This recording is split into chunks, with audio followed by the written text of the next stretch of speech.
सवेरा हो गया है, चिड़ियां घोंसलों से निकल रही हैं, स्कूल की घंटी बज गई है, बच्चे सब स्कूल जा रहे हैं, हम भी तैयार हैं, स्कूल चले हम, मिलकर स्कूल चले हम। दिक्कत ना ना ना ना ना, दिक्कत ना ना ना ना ना, सवेरे सवेरे यारों से मिलने घर से दूर चले हम, रोके से ना रुके हम, मर्जी से चले हम, बादल सा गरजे हम, सावन सा बरसे हम, सूरज सा चमके हम, स्कूल चले हम, स्कूल चले हम। ओ हो हो हो हो हो। I go to school to learn. Learning gives creativity. Creativity leads to thinking. Thinking provides knowledge. Knowledge makes me great. इसके दरवाजे से दुनिया के राज खुलते हैं, कोई आगे चलता है, हम पीछे चलते हैं, दीवारों पर किस्मत अपनी लिखी जाती है, जिससे हमको जीने की वजह मिलती जाती है, रोके से ना रुके हम, मर्जी से चले हम, बादल सा गरजे हम, सावन सा बरसे हम, सूरज सा चमके हम, स्कूल चले हम।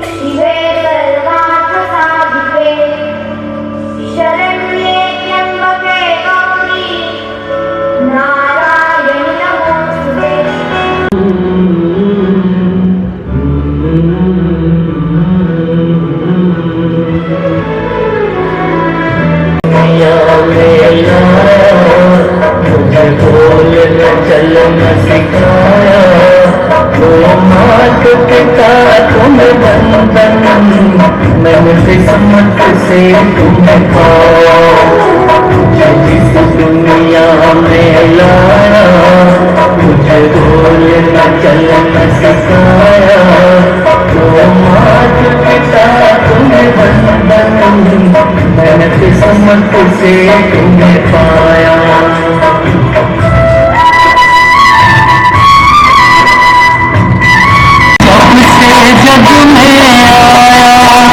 बन कब से शीतल छाया, कभी सहलाया गोदी में, कभी कंधों पे बिठाया, मेरे सर पे हाथ रख कर बस प्यार में प्यार लगाया, वो मात पिता तुम्हें बंधन, मेरे किस्मत से तुम्हें पाया, इस दुनिया में लाया, बोलना चलना सिखाया, वो मात पिता तुम्हें बंधन, मैंने किस्मत से तुम्हें पाया।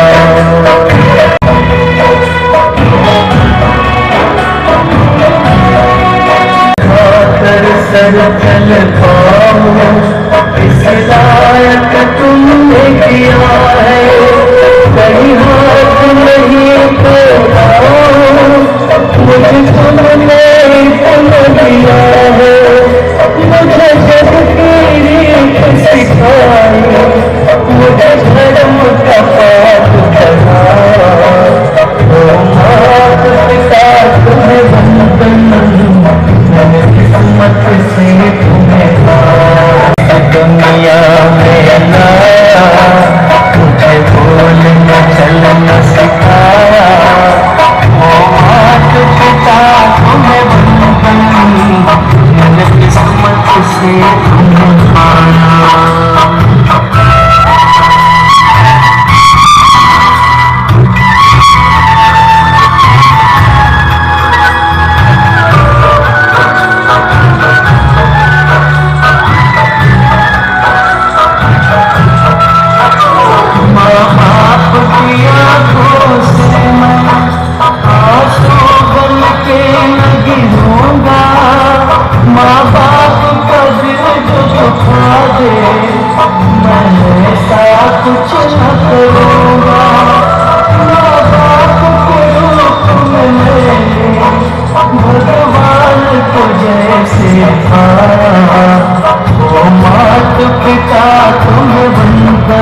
છે વિજયભાઈ સર.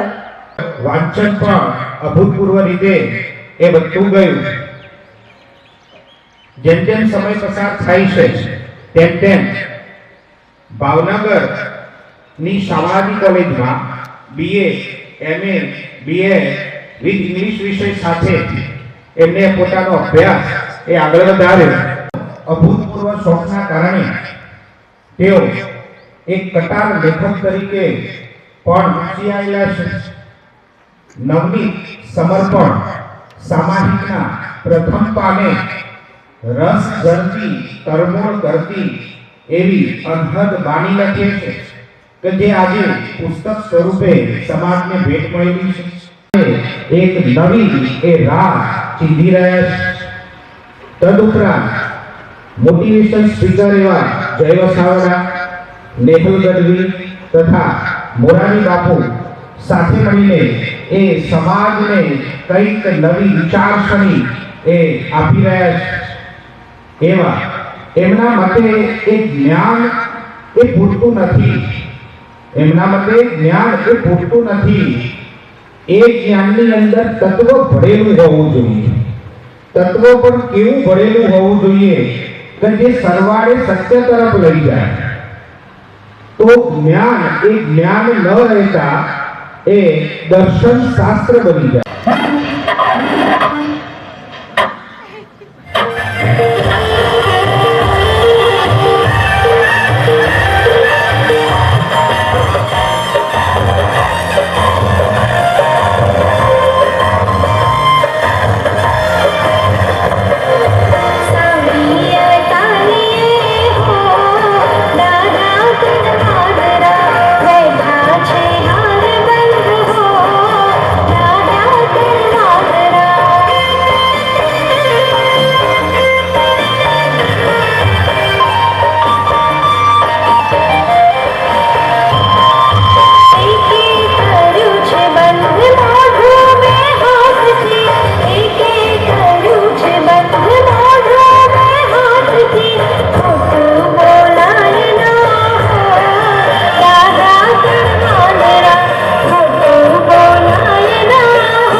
તમે જોયું અમે ત્રણે એ ગાંધીજીના સૂત્ર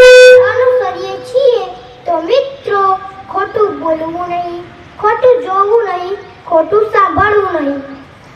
તો ખરેખર અમારી સંસ્થા આજે અમને શીખવે છે કે તમે પણ અમારી સાથે ખોટું બોલશો નહીં, ખોટું જોશો નહીં, ખોટું સાંભળશો નહીં. અમે નાના બાળકો થઈને તમને સંદેશો આપીએ છીએ કે આજે જ પ્રતિજ્ઞા લો કે હું ખોટું બોલીશ નહીં, હું ખોટું જોઈશ નહીં, હું ખોટું સાંભળીશ નહીં. જય હિન્દ, જય હિન્દ. અને દ્વિતીય યુનિટ ટેસ્ટના સંદર્ભમાં જે પણ અમે તમને ફાઇલો બતાવી તો એની અંદર હું માધ્યમિક વિભાગ 9-10 એની અંદર તમારા કોઈ પ્રશ્નો હોય તો તમે પૂછી શકો. પૂર્વ પ્રાથમિક વિભાગ એટલે કે KG 1 થી ધોરણ 5માં વાલીશ્રીઓ જે તમારા બાળકની ફાઇલ તમે જોઈ તો કોઈ પ્રશ્ન હોય તો તમે મને કહી શકો છો. KG 1 થી 5 ધોરણ સુધી. મને અત્યંત પ્રિય એવા વિદ્યાર્થી ભાઈઓ બહેનોને મારો વાલીઓને વંદન કરું છું. મારા મિત્રો, કારણ કે મેં પણ ભણાવ્યું છે, એવા સુંદર મજાના શિક્ષકોને પણ વંદન કરું છું. પ્રિય અને આત્મીય એવા ચૌધરી સાહેબને પણ વંદન કરું. મિત્રો, વંદન હું આ નગરને પણ કરું છું કે જેણે એક જાજરમાન તેજસ્વી એવા વડાપ્રધાન આપ્યા અને વિશ્વના નેતા આપ્યા. આ નગરમાં હું પહેલી જ વાર આવ્યો છું, પણ હું અહોભાવ સાથે આવ્યો છું કે એ નગરને હું વંદન કરું કે જેણે અપૂર્વ અને અનન્ય કહેવાય એવા રાષ્ટ્રને વડાપ્રધાન આપ્યા છે. તો વડનગરને વંદન. હું સાંભળું છું શિક્ષકો કહે છે કે કોઈને પ્રશ્ન છે, કોઈને પ્રશ્ન અંગ્રેજી નથી આવડતું, એમાં બાળકે નાનો નથી થઈ જતો, તમે નાના નથી થતા. હું આજે એ જ વાત કરવા આવ્યો છું કે બાળકના સ્કોર સાથે બધી જ વાતો જોડો. બાળકનું સ્કોર, બાળકનું કાર્ડ છે, બિલકુલ અગત્યનું છે, ચાલે જ નહીં, સારું જોવું જોઈએ. પણ ધારો કે નથી તો કંઈ વાંધો નહીં, તમે જુઓ એનાથી સરસ મજાના શિક્ષકો છે, એ બધા જ અજપાળીને તમારી રાહમાં ઊભા છે કે કોઈને કંઈ પૂછવું છે તો પૂછો. તમે પૂછો, તમે એ પણ પૂછો કે મારી દીકરી ક્લાસમાં સુઈ કેમ જાય છે, મારો દીકરો તોફાની કેમ થઈ ગયો છે, મારા દીકરાને અંગ્રેજીમાં તો 100માંથી 90 આવે છે, એનું ગણિત કેમ 18 જ માર્ક આવે છે. આવું પણ પૂછો. પણ અહીંયા હું કોઈ સલાહ દેવા નથી આવ્યો, સલાહનો અધિકાર મને નથી. હું ખૂબ જ નબળો અને મધ્યમ વિદ્યાર્થી હતો. હું તેજસ્વી અત્યારે નથી, ગઈકાલે નહોતો. તેજસ્વી પણ એ કોઈ મોટો આશીર્વાદ છે એવું માનવાનું કારણ નહીં. મને તમને થોડાક દાખલાઓ દેવા. અત્યારે વિશ્વનો સૌથી મોટો એક ગણિત શાસ્ત્રી અને ભૌતિક શાસ્ત્રી છે એલન લાઇટમેન. નામ યાદ રાખવાની જરૂર નથી, એની વાત યાદ રાખો. એલન લાઇટમેન આ 8 અબજના પૃથ્વી ઉપર સૌથી વધુ તેજસ્વી એવો વૈજ્ઞાનિક છે. એક વખત પત્રકાર એને પૂછવા ગયા એલન લાઇટમેન કે આ તમે આટલું બધું ગણિતનું, ભૌતિક શાસ્ત્રનું આટલું બધું કામ કઈ રીતે કર્યું, આટલી બધી બુદ્ધિ તમારામાં ક્યાંથી આવી? મિત્રો સાંભળજો, એલન લાઇટમેને એવું કીધું કે તમને એવું લાગે છે ને કે આખો દિવસ હું લાઇબ્રેરીમાં વાંચ્યા કરતો હોઈશ, ગણિતના દાખલા ગણ્યા કરતો હોઈશ, પ્રયોગશાળામાં પ્રયોગો કર્યા કરતો હોઈશ, એવું તમે માનો છો?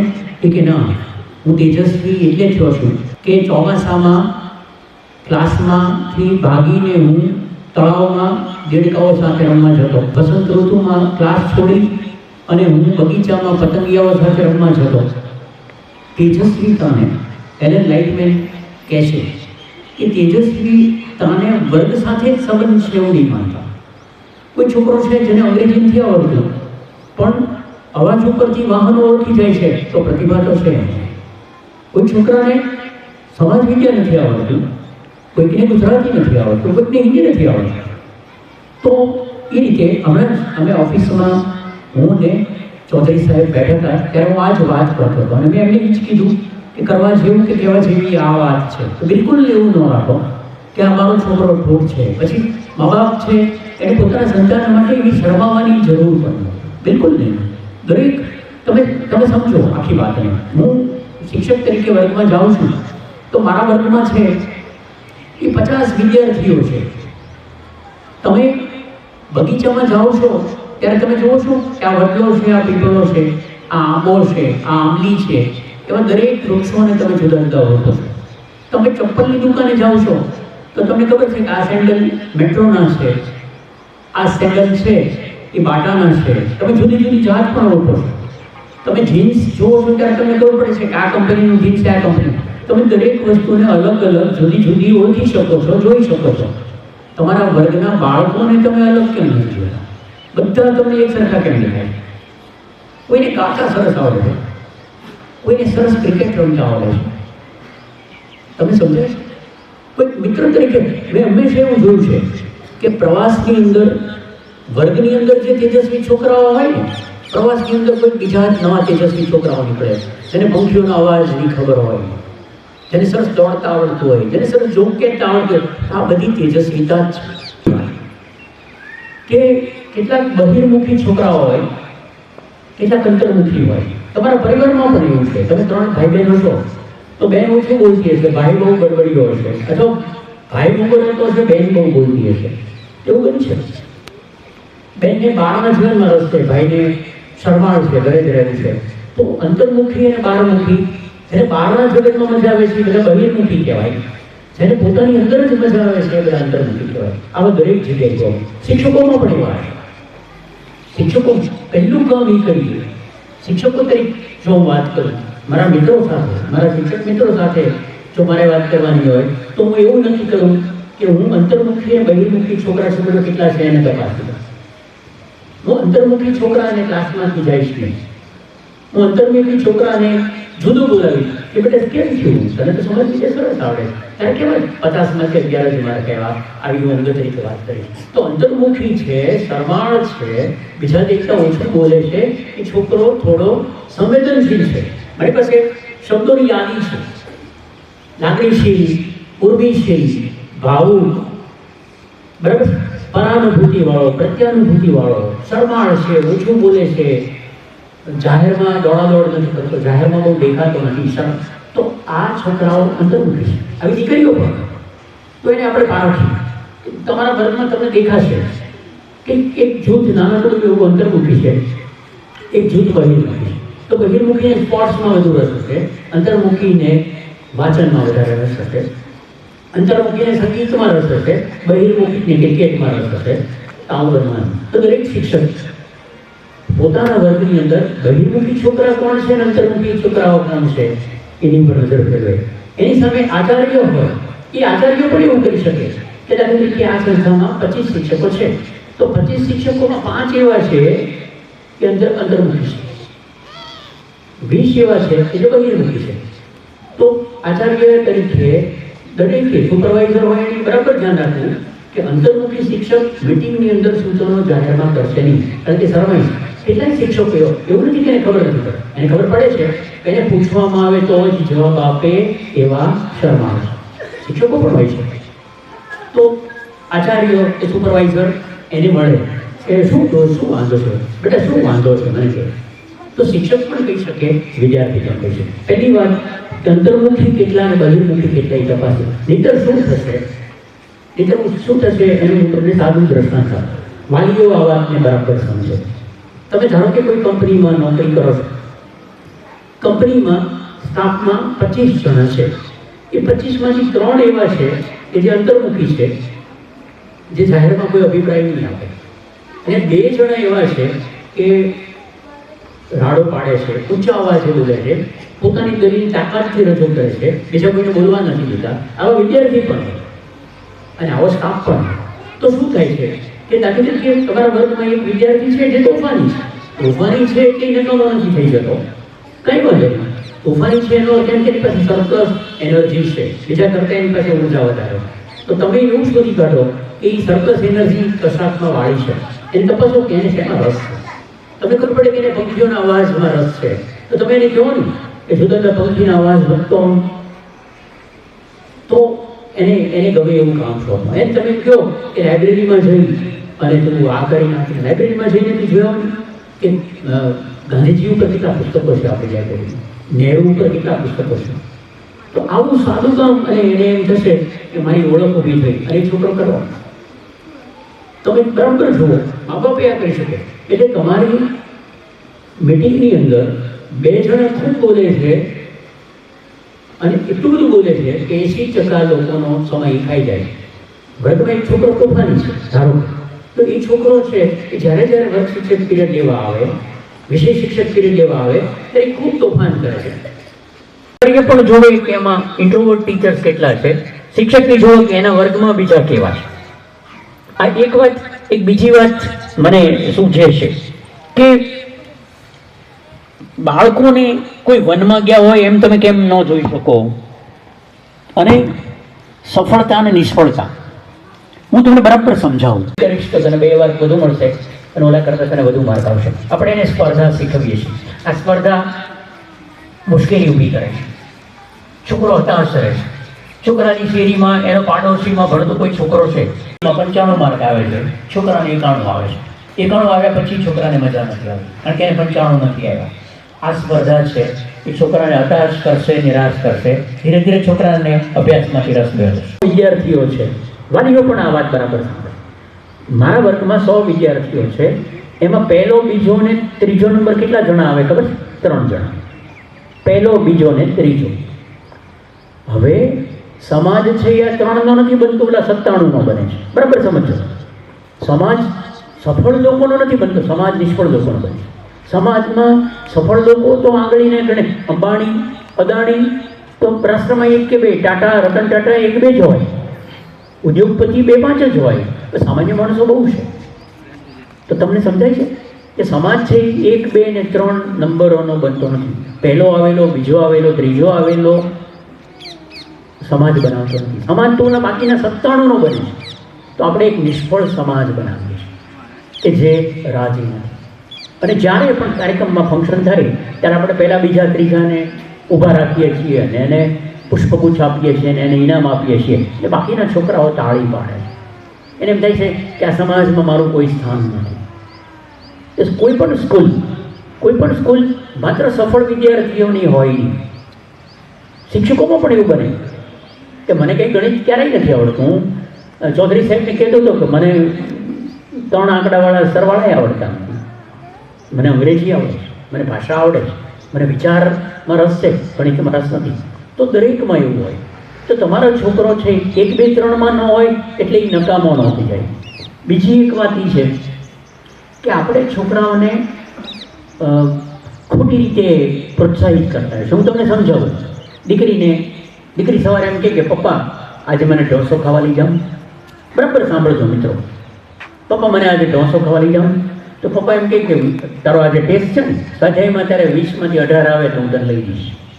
મિત્રો બરાબર સાંભળો. 18 નથી આવતા, 17 આવે, 16 આવે, 15 આવે છે, અને છોકરીને તમે ઢોસો ખાવા નથી લઈ જતા. હું જુદું માનું છું. મારી પોતાની કોઈ દીકરી નથી. આ બધી દેખાય છે મને, મારી વાલી દીકરીઓ દેખાય. તો 16 માર્કે એ ઢોસો ચૂકી જાય છે અને એને મજા નથી આવતી. 16 માર્ક આવ્યા પછી પણ એને મજા નથી આવતી. તમે એવું કરી શકો કે જ્યારે દીકરી એમ કહે ને કે પપ્પા ઢોસો ખાવા, ત્યારે તમારે એમ કહેવાનું કે બેટા એને પરિણામ મારે સંબંધ જ નથી. તું નાપાસ થઈશ તો હું તને ઢોસો ખાવા લઈ જઈશ. જો આ કરી શકો તો કે એને તમારે કંઈક દેવું છે એને તમે એના પરિણામ સાથે જોડવાનું બંધ કરો. તું આ કરીશ તો આ કરીશ. તું SSCમાં 90% લાવીશ તો હું તને સ્કૂટી અપાવીશ નહીં. બેટા તું નાપાસ થઈશ તો હું તને અપાવું. તું હજી નાનો છો, આ ટ્રાફિકમાં તું સ્કૂટી ન ચલાવી શક. તું 16 વર્ષનો 18 વર્ષનો થઈશ, હું તને સ્કૂટી અપાવીશ. 25 વર્ષે તું નાપાસ થયો હોઈશ તોય સ્કૂટી અપાવીશ. વચનમાં કીધેલો પણ મને અત્યારે યાદ. એક વખત નાની દીકરી 3જા 4થામાં ભણતી હશે અને સ્કૂલમાં મોડી આવે અને ટીચરનું ધ્યાન ગયું, પ્રિન્સિપાલનું પણ ધ્યાન ગયું કે આ છોકરી બેલ વાગી જાય છે, બધા ક્લાસો વહી જાય છે, ત્યારે છોકરી પહોંચે છે. તો એ ક્યાં જાય છે, મોડું કેમ થાય છે? એના મમ્મીને બોલાવે છે ટીચર કે બેન તમે આવો ને. પછી ખાનગીમાં એને કહે છે કે તમારી દીકરી બહુ મોડી આવે છે, મોડી કેમ આવે? પછી મમ્મી એક વખત એટલે દીકરી સ્કૂલ જવા નીકળે છે ને, એની પાછળ ચાલતી જોતી જાય છે. એ શું કરે? મિત્રો બરાબર સાંભળજો. છોકરી એના ઘરની બહાર જ એક બગીચો છે, રોડ ઉપર ચાલવાનું એટલે બગીચામાં જાય છે, તળાવમાં ઉડતા પતંગિયાઓ, વનમાં ઉડતા પતંગિયાઓ જોવે છે, ખિસકોલી રમતી હોય ત્યાં 2 મિનિટ બેસે છે, પછી ત્યાંથી આગળ જાય છે, ત્યાંથી એક સરસ પુલ છે, એ પુલ ઉપરથી આખું નગર દેખાતું હોય છે, એ છોકરી પુલ ઉપર 5 મિનિટ ઊભી રહી જાય છે, ત્યાંથી નગર જોવે છે, આકાશ જોવે છે, સૂર્ય જોવે છે, પંખીઓના અવાજ સાંભળે છે, પછી ત્રીજી જગ્યાએ જાય છે. આમ કરતાં કરતાં એ દરરોજ સ્કૂલે 15-20 મિનિટ મોડી આવે. પણ એની માને થયું આ દીકરીમાં બીજી કોઈ ક્ષતિ નથી, દીકરી મજાની છે, દીકરીને આવે. પછી એ મમ્મી પ્રિન્સિપાલ પાસે જઈને કહે છે કે તમે ચિંતા ન કરતા, ભલે મોડી આવે, તમે એને ખીજાતા નહીં, હું એની બધી માફી માગું છું. પણ એ બરાબર છે. પછી સરસ વાત કરે છે અને મમ્મી કહે છે કે એને આ સ્કૂલમાં જે શિક્ષકો હોય ને એવા બીજા પણ કેટલાક શિક્ષકો મળી ગયા છે. એ કે એ કોણ છે? કે પતંગિયા છે, વૃક્ષો છે. તમને સમજાય છે? જીવન એને શીખવવાનું શરૂ કર્યું. આપણા ઉપનિષદની એક એવી કથા છે, તો તમને કદાચ ખબર છે તમારા બધાને કે ઉપનિષદની એક કથા છે કે શિષ્ય થવા માટે ગુરુ પાસે એક પિતા પોતાના દીકરાને લઈને આવે છે અને ઉપનિષદના ઋષિ એને કહે છે કે હું એને સ્કૂલમાં પ્રવેશ પછી આપીશ, આ પીઠમાં પ્રવેશ પછી આપીશ, આ મઠમાં પ્રવેશ પછી આપીશ. પહેલાં જો બાળામાં 400 ગાય પડી છે, એ 400 ગાય લઈને જાય, 1000 ગાય થાય ત્યારે પાછો આવે તો હું એને આશ્રમમાં પ્રવેશ આપીશ. આ શું તમને લાગે કે આ કોયડો 400ની 1000 ગાય થાય એમાં 5, 7, 10 વર્ષ થઈ જાય. એ દરમિયાન એ જીવન શીખશે, જગત શીખશે, આસપાસના ગામડાઓ શીખશે, તમારી આસપાસના લોકો શીખશે. આ જે ધ ટીચિંગ ઓફ લિવિંગ છે એ છોકરાને તેજસ્વી કરે છે, માત્ર ટેક્સ. તમે જોજો જગતના જે કોઈ શ્રેષ્ઠ લોકો છે ને એ ટેક્સ કરતાં કોન્ટેક્સમાં વધુ જીત્યા છે. આપણે શાળા ઊભી કરી, એ કે શું કરશે? શાળા ઊભી કરી તો કરવાનું શું? અને શાળા થઈ પછી કસોટીઓ શરૂ થઈ. હવે હાથીનું બચ્ચું હોય મદનિયું, એને એનો પીટી ટીચર કહે છે કે આ ઝાડવા ઉપર ચડી જાય. મદનિયું કે હું ન ચડી જાઉં. મદનિયું રડી પડે એટલે પીટી ટીચર એને ખીચાણ તને કાંઈ ઝાડ ઉપર ચડતા આવડતું નથી. પીટી ટીચર એ નથી જોતા કે આ એનું કદ જ એવું છે કે આ ઝાડ ઉપર ન ચડે છે. એટલે મદનિયું નાપાસ થયું, નિશાળમાંથી કાઢી દીધું. પછી કાચબાને કીધું કે સ્લો રનિંગ છે, ધીમે ધીમે નહીં પણ તારે ઝડપથી દોડવાનું છે. કાચબો કે હું ઝડપથી ન દોડ્યો કે નહીં, 30 સેકન્ડમાં તું સામેના દરવાજે પહોંચી જા, તારી પછી પરીક્ષા. આપણી સ્વાધ્યાય પરીક્ષાઓ લેવાય ને એમાં સ્વાધ્યાય પરીક્ષા, એ કીધું 20 સેકન્ડમાં દરવાજે પહોંચે. કાચબો ત્યાં સુધી દોડી ગયો, કાચબોય ના પાડશે. કાચબાના બચ્ચાને કાઢી ગયું નિશાળમાં, બચ્ચાને નથી આવડે. બરાબર. ચકલીને કાકડાને કીધું તું સરસ ગા, કાકડો કે હું ગાયનું. બરાબર. કોયલને કે તું મૂંગી રહે, કોયલ કે હું મૂંગી ન રહ્યો. અને જંગલના બધા જ પ્રાણીઓ નાપાસ થાય. સ્કૂલ બંધ થાય છે અને જંગલના પ્રાણીઓ પછી મજાથી જીવન જીવે છે. આવી એક બોધ કથા છે. બોધ કથા આપણે કામની નથી, પણ આપણે કામની એટલે છે કે આમાંથી આપણે સમજી શકીએ કે જેનો સૂર છે. તમારી દીકરીને ગાવામાં રસ છે, તેને ગણિતનો આગ્રહ ન કરો, એને ગાવામાં એકાગ્ર કરો. અને જો શિક્ષકો કરે છે એ એના શ્રેષ્ઠ માટે કરે છે. આમાં શંકા છે, મા બાપ એવું માને છે કે શિક્ષકો ભણાવતા નથી, શિક્ષકો એવું માને છે કે મા બાપ ધ્યાન આપતા નથી. સંચાલકની ચિંતા છે કે પરિણામ શું દેખાશે. ચૌધરી સાહેબને એમ થાય કે આ પરિણામ હું કઈ રીતે દેખાડીશ? વર્ષના અંતે આ નગરને હું જવાબ શું આપીશ? આમાં આટલા બધા નાપાસ એસએસસીમાં. તો હું જોતો હતો બહાર બધું પ્રવૃત્તિના મેં પોસ્ટર્સ જોયા, હું આંકડાઓ તપાસતો હતો, સાહેબ સાથે અંદર વાત કરતો હતો કે આ વડનગરની સારામાં સારી સ્કૂલ છે, પુષ્કળ પરિણામ આવે છે, ઊંચું, બહુ જ સરસ, બહુ જ સરસ. તો એનો યશ છે અહીંયા બેઠેલી 3 ટીમને જાય છે. શિક્ષકો પણ ખરા, વિદ્યાર્થીઓ પણ ખરા અને વાલીઓ પણ ખરા. તમે જુઓ કે વાલીઓ કેવા સ્વસ્થ છે. ઘણાના છોકરાઓનું પરિણામ નબળું છે તો શિક્ષકોએ માર્ક કરે તો કોઈ વાલીઓ ઉભાથી ફરિયાદ નથી કરી. અને 2 અર્થ થાય, ત્યાં તો પ્રશ્ન નથી, ત્યાં પ્રશ્ન પૂછતા ડર લાગે. પણ હું માનું છું કે આ વાલીઓ બેઠા છે ને શ્રદ્ધા છે કે આજે નહીં તો કાલે મારો છોકરો તેજસ્વી થશે. આ ફરિયાદ કરવા જેવું ખરાબ પરિણામ આ એની સંસ્કારિતા પણ હોય છે. બરાબર. તો આ સ્કૂલ છે સરસ્વતીનું બેઝ છે. અને મને એવું લાગે કે દરેક ચાયને આપણે જુદી ફ્લેવર તરીકે લઈએ કે તમારું સંતાન સફળ થશે. મિત્રો બરાબર સાંભળે, ખાસ કરીને વાલીઓ આ વાતને બરાબર સાંભળે કે તમારું સંતાન તેજસ્વી થઈ જશે, દાખલા તરીકે ચાર્ટર્ડ એકાઉન્ટન્ટ થશે અને હિસાબના ગોટા કરશે અને ભારત સરકાર એને જેલમાં નાખશે, તમને ગમશે? હા કે ના? ના. તમારું સંતાન અબજો રૂપિયા રળતું થઈ જશે, કરોડો રૂપિયા રળતું થઈ જશે અને એને ગુના માટે, આર્થિક ગુના માટે જેલ થશે, સજા થશે, તમને ગમશે? નહીં ગમે. તમારો છોકરો પ્રતિષ્ઠિત થશે પણ ચારિત્ર વગરનો હશે, દારૂ પીતો હશે, ગાળાગાળી કરતો હશે, તમને ગમશે? નહીં ગમે. મિત્રો બરાબર સમજો કે સફળતામાં અને સાર્થકતામાં ભેદ છે. આર્મેનિયા નામનો એક આપણી પ્રખ્યાત એક દેશ છે. આર્મેનિયામાં એક વખત એક પિતા, બરાબર સાંભળજો, એક પિતા પોતાના બાળકને કારમાં આવી નિશાળામાં મૂકવા જતો હોય છે. છોકરો નાનો છે, એ કારમાંથી ઉતરે છે, બાળકની આંગળી પકડી અને પિતા એને દરવાજા સુધી લાવે છે, દીકરાને વાલો કરે છે અને પછી કહે છે કે બેટા છૂટ ત્યારે અહીંયા જ ઊભો રહે છે અંદર, હું તને લઈ જઈશ કારમાં.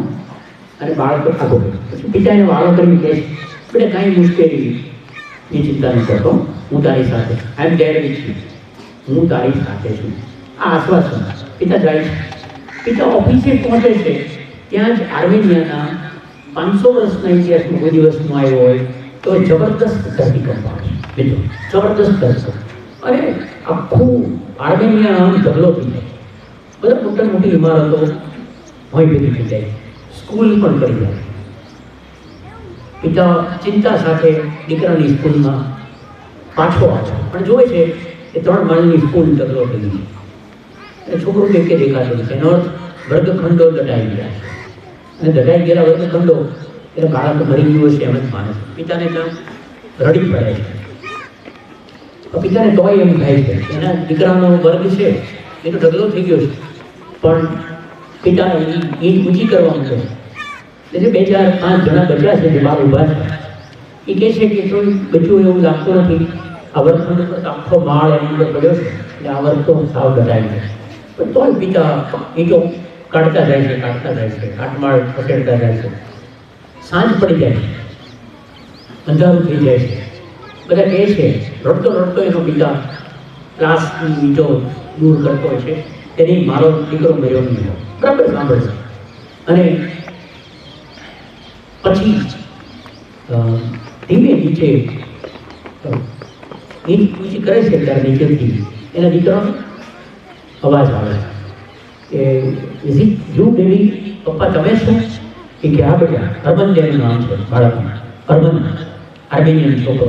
એ કે હા બેટા હું છું. એટલે હાથ પકડે અને પછી 4-5 જણા ભેગા થાય છે, એ આંકડાઓને દૂર કરે અને એ છોકરા સાથે બીજા 13 જણા બચેલા નીકળે. એ વર્ગખંડમાંથી 13 જણા. કોને લીધે ખબર? બધા છોકરાએ નીચે એના બાળકો મિત્રોને કીધા કરતો હતો કે my father would come, my father would. તમે જોજો મારા પપ્પા આવશે. આ જે શ્રદ્ધા છે ને એ શ્રદ્ધા છોકરાને જગાવી દે છે, મા બાપને જગાવે.